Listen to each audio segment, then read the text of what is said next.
प्रधानमंत्री नरेंद्र मोदी दिल्ली के द्वारका में स्थित कन्वेंशन सेंटर यशोभूमि पहुंचे। यहां उन्होंने G20 संसदीय अध्यक्षों के शिखर सम्मेलन P20 समिट का उद्घाटन किया। 9वें P20 सम्मेलन की थीम एक पृथ्वी, एक परिवार, एक भविष्य के लिए संसद रखी गई है। 2 दिवसीय P20 सम्मेलन में 25 देशों के प्रिजाइडिंग ऑफिसर और G20 सदस्य देशों के 10 डिप्टी स्पीकर शामिल होंगे। प्रधानमंत्री नरेंद्र मोदी ने इस दौरान लोगों को संबोधित करते हुए संसद पर 2001 में हुए आतंकवादी हमले की भयावहता को याद किया। आतंकवादियों ने हमारी संसद को भी निशाना बनाया था। उस समय संसद का सत्र चल रहा था। आतंकियों की तैयारी सांसदों को बंधक बनाने की, उन्हें खत्म करने की थी।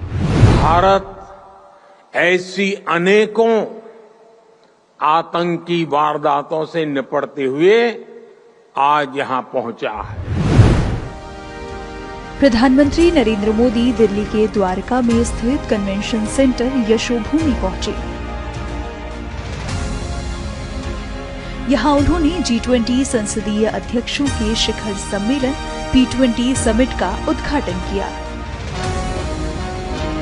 9वें P20 सम्मेलन की थीम एक पृथ्वी, एक परिवार, एक भविष्य के लिए संसद रखी गई है। 2 दिवसीय P20 सम्मेलन में 25 देशों के प्रिजाइडिंग ऑफिसर और G20 सदस्य देशों के 10 डिप्टी स्पीकर शामिल होंगे। प्रधानमंत्री नरेंद्र मोदी ने इस दौरान लोगों को संबोधित करते हुए संसद पर 2001 में हुए आतंकवादी हमले की भयावहता को याद किया।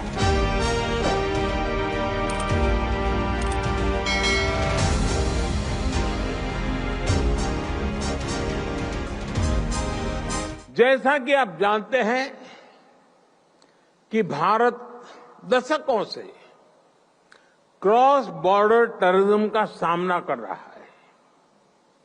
आतंकवादियों ने भारत में हजारों निर्दोषों की जान ली है। संसद के नए भवन के पास ही आपको भारत की पुरानी संसद भी दिखाई देगी।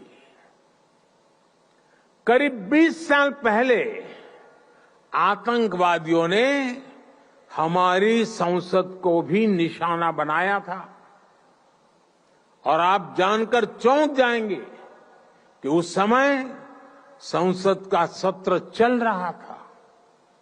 आतंकियों की तैयारी सांसदों को बंधक बनाने की, उन्हें खत्म करने की थी। भारत ऐसी अनेकों आतंकी वारदातों से निपटते हुए आज यहां पहुंचा है। अब दुनिया को भी एहसास हो रहा है कि टेररिज्म दुनिया के लिए कितनी बड़ी चुनौती है।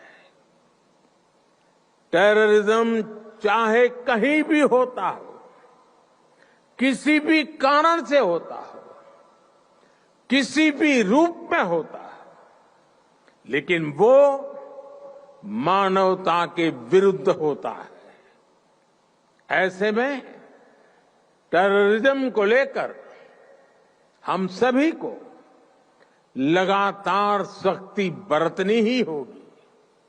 हालांकि इसका एक वैश्विक पक्ष और है जिसकी तरफ मैं आपका ध्यान आकर्षित करना चाहता हूं।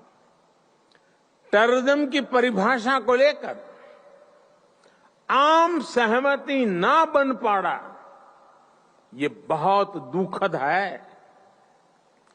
आज भी यूनाइटेड नेशंस में इंटरनेशनल कन्वेंशन ऑन कॉम्बैट